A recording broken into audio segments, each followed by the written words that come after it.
गुरुजी, yes, आपका कोटि कोटि प्रणाम। હું ભક્તિ છું કેનબેરાથી। और व्हाट्स योर नेम? भक्ति। તમે ગુજરાતી છે? हाँ। ગુજરાત में ક્યાં રહો તમે? અમદાવાદ। અમદાવાદ? ચોક્કસ ગુજરાતી છે? हाँ। ગુજરાતી આપણે? हाँ। ઢોકલા, ફાફડા।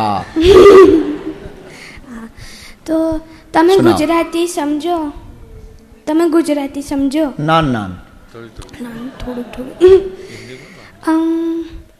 તો મારો પ્રશ્ન છે કે मैं જ્યારે ઉઠું और मैं ડેલી રૂટીન કરું તો મને એવું લાગે મેં ભણવું આજે, પછી જ્યારે ભણવા બેસું ને પછી મન કે ના નથી કરવું, એટલે પછી જતી રહું। तुम्हें समझ आया जो हंस रहे हो कि दूसरों को देख के हंस रहे हो? नहीं आया? काहे को हंस रहे हो? गुरुजी, आपके चरणों में कोटि कोटि प्रणाम। मैं भक्ति का पिता हूँ। खुश रहो। भक्ति अभी हिंदी सीख रही है, और गुजराती उसको ज़्यादा आती है क्योंकि गुजराती हम उसको पहले से घर में सिखाते हैं। बहुत घर अच्छा। में सब लोग गुजराती बोलते हैं, इसलिए उनका प्रश्न यही है कि जब भी वो पढ़ने जाती है या फिर वो उनका क्लासिकल इंस्ट्रूमेंट जैसे हारमोनियम है, सारंगी है, कुछ करने बैठती है, रियाज करने, उसी वक्त उसको ऐसा लगता है मैं करूँ आज करूँ, पर उसके बाद थोड़ी देर में ऐसा माइंड चेंज हो जाता है कि मन में ऐसे विचार कि नहीं करना है मुझे। तो वही उसको प्रश्न है कि कैसे मैं मेरे माइंड को, मेरे मन को उसमें लगाऊँ ज़्यादा और वो आगे मैं उसको बढ़ाऊँ। आप इनको गुजराती में ट्रांसलेट करके बता देना, हम उत्तर दे रहे हैं, क्योंकि हमारी गुजराती बस इतनी ही थी जितनी हमने सुनाई। वैसे गुजरातियों का हर जगह जलवा है। सुनो, हाँ हो गए अभी भारत में तो यही है जलवा। गुजरातियों का हर जगह, और ऐसा कोई देश नहीं जहां जाओ वहां गुजराती ना मिले। गरबा, फाफड़ा, ढोकला, ये तो पक्का ही है। गुरुजी आप आइए घर पे, हम फाफड़ा सबको खाएंगे। ठोकला फाफड़ा सब कुछ। पक्का। उत्तर सुनो। जय बजरंगबली। जी 1 मिनट इनका उत्तर दे दें। सीताराम, जब तक मन में जुनून नहीं होगा तब तक मन स्थिर नहीं होगा। पागलपन जब तक आपके अंदर नहीं होगा, इसके लिए मन को रिपीट टू रिपीट, आपको जैसे सोने के पीछे ब्रेन का एक साइंस है। हम बार बार जब आंख पलक झपकते हैं, आजकल के बच्चे रील देख देख के तब सोते हैं जब बिल्कुल आंख बंद होने लगती। तो आप बार बार जब आंखों की पलकों को झपकते हैं तो ब्रेन को ये लगता है इसको नींद आ रही, तो नींद देता है। ऐसे ही ब्रेन को आपको ये समझाना पड़ेगा कि हमारी ये ललक है, हमें ये पाना है। ये बार बार आप संकल्प सोकर उठकर दोहराएं और सोने के पहले दोहराएं, और कभी ध्यान करने बैठे तो इसको दोहराएं, तो आपका मन उसके प्रति ललक भरेगा, जुनून आएगा, और फिर आपका मन विचलित नहीं होगा, उसी के पीछे पागल होगा। हाँ पण गुरुजी मुझे એવું થાય છે કે તમે ગુજરાતી ના બોલો તો તમે ઇંગ્લિશ બોલ દિયો। what happens to me is that whenever I try to do something or anything, my mind is like, I don't want to do this. My dad says, okay, you have to do it because it's my priority. But I don't have the mood when I say no. So I don't do it properly. Sorry, I cannot understand. हाँ समझी गए sir. नहीं वही है प्रश्न उनका कि उनका माइंड वहाँ पे लगता ही नहीं। आपने जो बताया मैं उनको गुजराती में ट्रांसलेट करके बता दूंगा। हाँ आप उनको वो बता दीजिएगा। कोई बात और इससे हमें लगता मन की एकाग्रता होगी। दूसरा इनको एक प्रयोग बताइए, भ्रामरी प्राणायाम। भ्रामरी प्राणायाम, ये प्रयोग बार बार करने से मन विचलित वाले व्यक्ति के लिए बहुत सरतियल उपाय है। इससे मन एकाग्र होगा। और वो दूसरा जुनून, पागलपन चढ़ाने के लिए वो बार बार, उसको कहते हैं संकल्प ही सिद्धि है। संकल्प ही सिद्धि है। तो बार बार जब संकल्प दोहराएंगे तो वो सिद्धि में परिवर्तित होगा। जैसे एक बहन जी के घर पर रिश्तेदार आए, उनकी नाक बड़ी थी और वो चाहती थी कि उनका बेटा नाक की तरफ ना देखे, तो 3 दिन समझाया, नाक की तरफ मत देखना, नाक की तरफ मत देखना, नाक की तरफ मत देख। अब वो बच्चा बड़ा परेशान। 3 दिन बाद वो रिश्तेदार आए तो वो नाक की ही तरफ देखे। शायद पहले ना देखता, लेकिन 3 दिन परेशान कर लिया तो वो ऐसे देखे टेढ़ा पर देखे नाक की तरफ। अब माता जी का दिमाग खराब कि कब रिश्तेदार जाएं और कब इसको चांटा लगाएं। और वो बार बार देखे, और मेहमान भी परेशान और मां भी परेशान, और बेटा देखे नाक की तरफ। और 3 दिन समझाया कि नाक की तरफ मत देखना। अब लगा कि अंतिम जब चाय लेकर के आए कि अब चाय पिला दी जाए, और इसके बाद में मेहमान जाने वाले हैं, फिर बच्चे की क्लास लेंगे। तो जैसे ही चाय रखी तो उन्होंने कहा कि हम आपकी नाक में कितनी शक्कर डाल दें। तब वो चौंक गई। अब बोले भी क्या? दरअसल 3 दिन से वो नाक नाक नाक नाक नाक नाक नाक तो बोलना था कि आपकी चाय में कितनी शक्कर डालें। वो निकल गया कि आपकी नाक में कितनी शक्कर डालें। सही। और ऐसा कई पुरुषों के साथ हुआ कि जो बात छिपाना चाहते थे दूसरे वाली की मैसेज, वो कभी कभी फिल्मों में निकल जाते। जब छिपाना चाहो तभी निकल जाते। तो इसको कहते हैं संकल्प ही सिद्धि है। क्या है? जब बार बार हम दोहराएंगे तो वो सिद्धि बनेगा। इनको अब गुजराती में ट्रांसलेट तमे करी दियो।